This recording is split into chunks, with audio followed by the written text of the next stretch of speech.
Everything you've been told about Cleopatra is wrong. Not slightly inaccurate, not romanticized. Completely, fundamentally wrong. You've seen her portrayed as Egyptian. She wasn't Egyptian. You've heard she was exotic, foreign, Eastern. She was Macedonian Greek, from northern Greece, as European as it gets. Her family didn't mix with Egyptians. They didn't marry locals. They didn't adopt Egyptian customs. For 10 generations, 300 years, the Ptolemaic dynasty followed one ironclad rule. Marry your siblings. Keep the bloodline pure. Keep outsiders away from the throne. Of the 15 documented royal marriages in the Ptolemaic dynasty, at least 10, possibly 11, were between full brothers and sisters. Not cousins, not distant relatives, siblings. This wasn't a scandal. It wasn't hidden. It was official policy, celebrated in public, stamped on coins, carved into temple walls. The Ptolemies called themselves the Philadelphoi, the sibling lovers. They announced it proudly. And for 3 centuries, they kept the Egyptian throne in Greek hands through a genetic strategy so extreme, it makes European royal intermarriage look tame. But here's the mystery that historians still can't solve. Cleopatra VII, the Cleopatra of legend, was different. She was the only Ptolemy in nearly 300 years who bothered to learn the Egyptian language. While her ancestors ruled Egypt without speaking a word of Egyptian, Cleopatra mastered it along with 8 other languages. Why? What made her break from the family tradition of isolation and superiority? And here's the question that sparked a scientific scandal in 2009. Was Cleopatra's mother Egyptian? Did African ancestry enter the Ptolemaic bloodline through a secret union that royal records never acknowledged? The answer involves a stolen skull, a fraudulent DNA claim, and a discovery in 2025 that demolished decades of speculation. This is the real story of Cleopatra's ancestry, and it starts with a body heist that changed history. November 323 BC. Babylon. Alexander the Great is dead at age 32. His empire, stretching from Greece to India, has no clear successor. Alexander's generals immediately begin tearing the empire apart, each claiming a piece. One of those generals is Ptolemy, a Macedonian from northern Greece who served Alexander for over a decade. Ptolemy is smart. He doesn't try to claim the whole empire. He wants Egypt. Just Egypt. But he knows that taking Egypt by force won't give him legitimacy. The Egyptians have been ruled by pharaohs for 3,000 years. They won't accept a foreign general without a reason. So Ptolemy comes up with a plan so audacious, it shocks even his fellow generals. As Alexander's funeral procession makes its way from Babylon toward Macedonia, Ptolemy intercepts it in Syria. He seizes Alexander's embalmed body, steals it, takes it to Egypt. He parades the corpse through Memphis, the ancient capital, and later through Alexandria, the new Greek city on the Mediterranean coast that Alexander himself had found. The message is clear. Ptolemy controls Alexander's legacy. He is the rightful heir. By possessing Alexander's body, Ptolemy claims divine authority. Within 2 decades, Ptolemy does what no foreigner has done since the Persian conquest. He crowns himself pharaoh. In 305 BC, he becomes Ptolemy I Soter, Ptolemy the Savior. But he's not Egyptian. He's Macedonian. He speaks Greek. He worships Greek gods. He brings Greek architects, Greek philosophers, Greek poets to Alexandria. The great library of Alexandria becomes a center of Greek learning. The city itself becomes a Greek enclave in Egypt, a foreign capital ruling a native population. For the Egyptians, this is occupation. For the Ptolemies, it's the beginning of a dynasty that will last 300 years. And from day one, the Ptolemies have a problem. How do you maintain power as a tiny foreign elite ruling a massive native population? The answer? Never let outsiders into the family. Never dilute the bloodline. Keep it Greek. Keep it pure. Keep it in the family. Literal. 283 BC. Ptolemy I is dead. His son, Ptolemy II, takes the throne. And then he does something that shocks the Greek world. He marries his full sister, Arsinoe II. Not his cousin, not a distant relative. His sister. Same mother, same father, full biological siblings. This isn't normal for Greeks. Greek society allowed cousin marriage, but considered sibling marriage abhorrent. It was associated with barbarians, with Persians, with chaos. But Ptolemy II doesn't care. He announces the marriage publicly. He calls himself, and his sister wife, the Philadelphoi, the sibling lovers. He mints coins with both their faces. He builds temples dedicated to them as divine siblings. He makes incest the official policy of the dynasty. And it works. By marrying his sister, Ptolemy II keeps the throne entirely within his immediate family. No outsiders, no rival faction, no foreign alliances that might threaten his power. The bloodline stays Macedonian Greek. Over the next 3 centuries, this becomes the pattern. Of the 15 documented royal marriages in the Ptolemaic dynasty, at least 10, possibly 11, involved full siblings. The names repeat with eerie precision.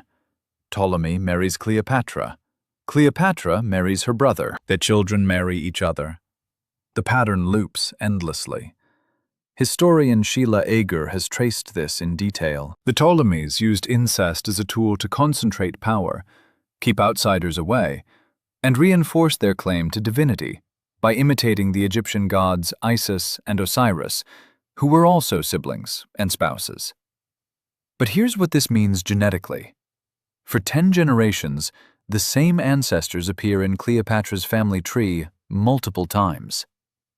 Her great-great-grandfather might also be her great-great-great-grandfather through a different line. The family tree doesn't branch outward. It loops back on itself in a closed genetic circle. Modern genealogists call this a genetic echo chamber. Every generation the gene pool gets smaller. The same DNA recombines over and over. There's no fresh genetic material. No diversity. Just the same Macedonian Greek bloodline recycling itself for 300 years.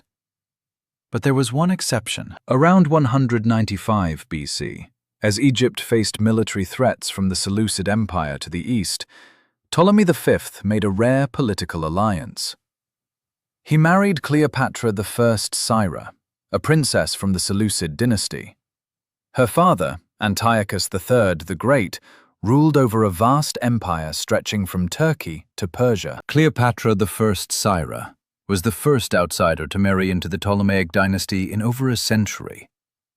But even she wasn't exactly an outsider. The Seleucid dynasty was also descended from one of Alexander the Great's generals. She was Macedonian Greek, just like the Ptolemies. The marriage was political, designed to end a war, not to diversify the gene pool. And after Cleopatra I Syra, the door slammed shut. For the next 130 years, every Ptolemaic marriage was internal. Brother-sister, uncle-niece, the dynasty's bloodline remained overwhelmingly Macedonian Greek.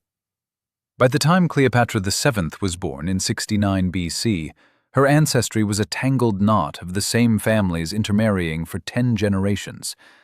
Her family tree had collapsed inward. The genetic diversity that normally expands with each generation had instead contracted into a narrow loop of repeated ancestors. Now here's where the story gets complicated. We know Cleopatra's father, Ptolemy XII Auletes, the flute player. A weak king who spent his reign bribing Romans to keep his throne and borrowing money he couldn't repay. But Cleopatra's mother? We don't know. Not a single ancient source names her. This is extraordinary.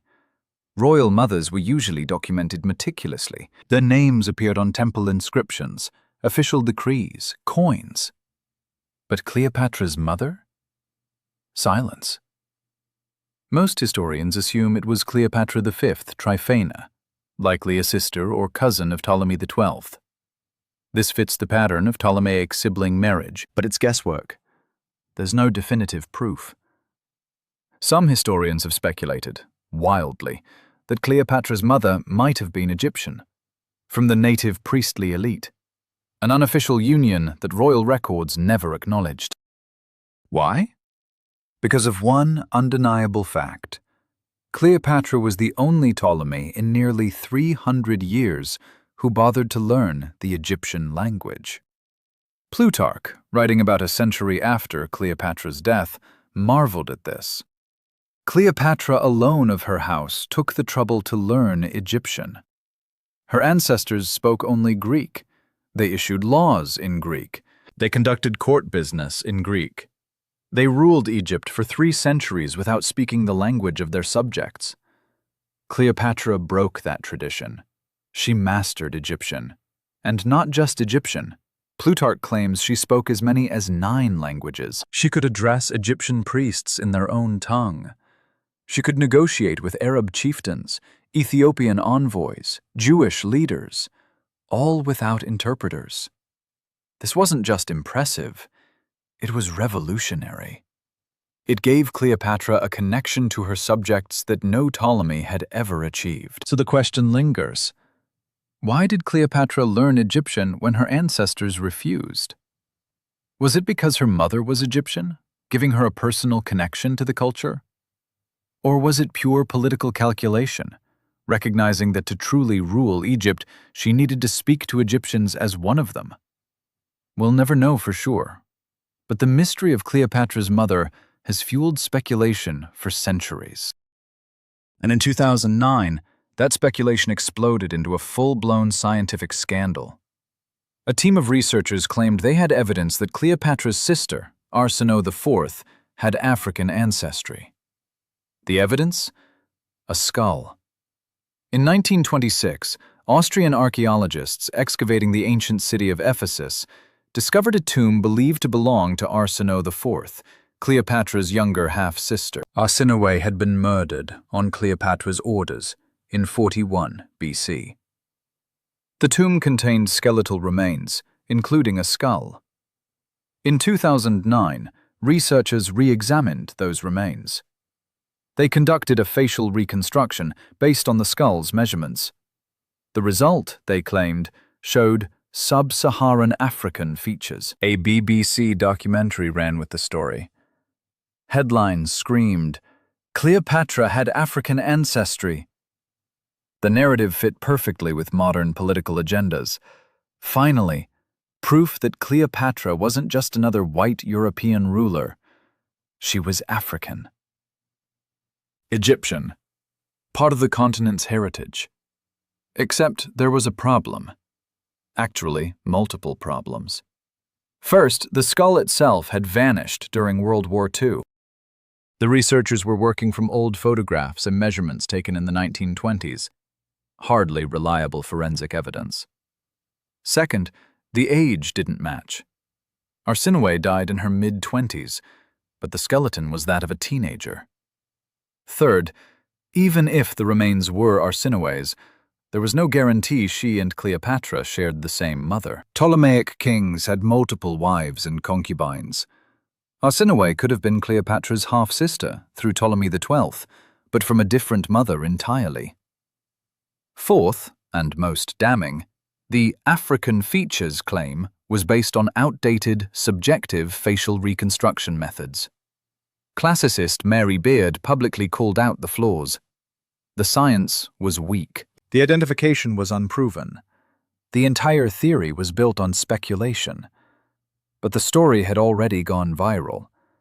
It became accepted as fact in popular culture, repeated in articles and documentaries for over a decade.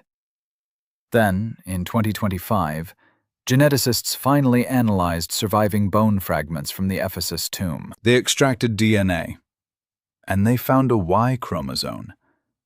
The skeleton was male, not female. The entire theory collapsed instantly. The proof of Cleopatra's African ancestry was based on a man's skull.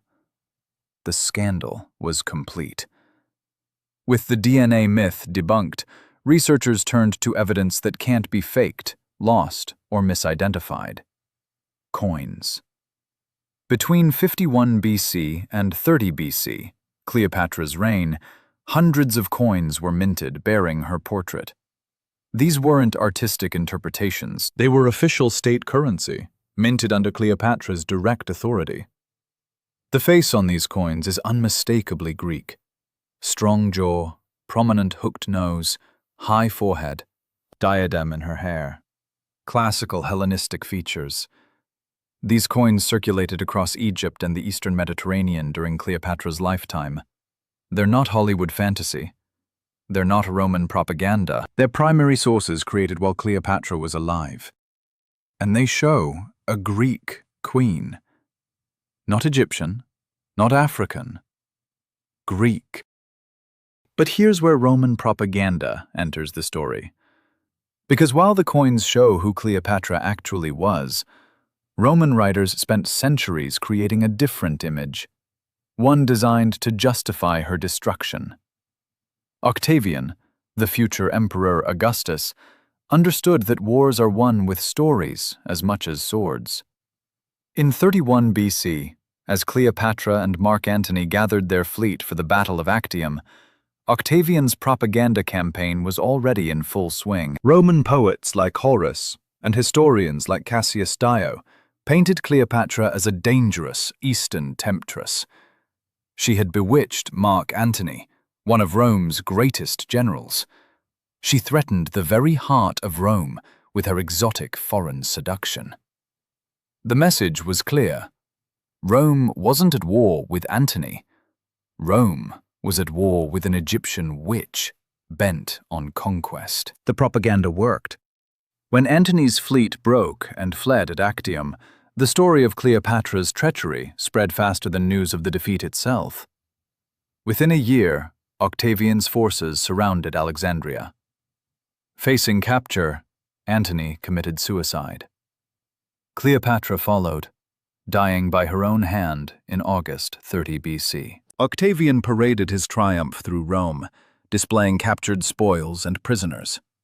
But he worked systematically to erase Cleopatra's legacy. He ordered the execution of Caesarion, Cleopatra's son by Julius Caesar, eliminating any rival claim to power. He destroyed statues. He banned mention of her name in certain contexts. And most importantly, he allowed Roman writers to rewrite her story. For the next 2,000 years, Cleopatra was remembered not as the last Ptolemaic pharaoh, not as a skilled linguist and diplomat, not as a Greek queen ruling Egypt, but as Octavian's propaganda had painted her. A seductive Eastern villain who nearly destroyed Rome. Hollywood amplified this image. Elizabeth Taylor's 1963 Cleopatra cemented the exotic, sexualized version of the queen in popular imagination. The truth, a Macedonian Greek woman from a dynasty of extreme inbreeding, was far less romantic. But it's the truth. The evidence is overwhelming. Cleopatra's ancestry wasn't Egyptian. It wasn't African. It was Macedonian Greek, maintained through 10 generations of deliberate, systematic sibling marriage. Her family tree is a closed loop of the same ancestors appearing multiple times. The genetic diversity that normally expands with each generation instead contracted into a narrow circle. She was the product of 300 years of the most extreme royal inbreeding in recorded history. But Cleopatra herself was different. She learned Egyptian. She connected with her subjects. She used language as a tool of power in a way no Ptolemy before her had even attempted. Whether her mother was Egyptian or Greek, we'll likely never know. But it doesn't change the fundamental truth. Cleopatra was a Greek queen, ruling an African kingdom, the last pharaoh of a foreign dynasty that kept itself deliberately separate from the people it ruled for 3 centuries. When she died in 30 BC, The Ptolemaic dynasty died with her. 300 years of Greek rule in Egypt ended. Rome absorbed Egypt as a province, and Cleopatra became a legend, shaped by her enemies, distorted by Hollywood, and obscured by 2,000 years of myth. But the evidence remains. The coins, the temple inscriptions, the documented marriages, the genetic reality of 10 generations of sibling unions. Cleopatra wasn't who you think she was. She was something far stranger, far more complex, and far more interesting than any myth.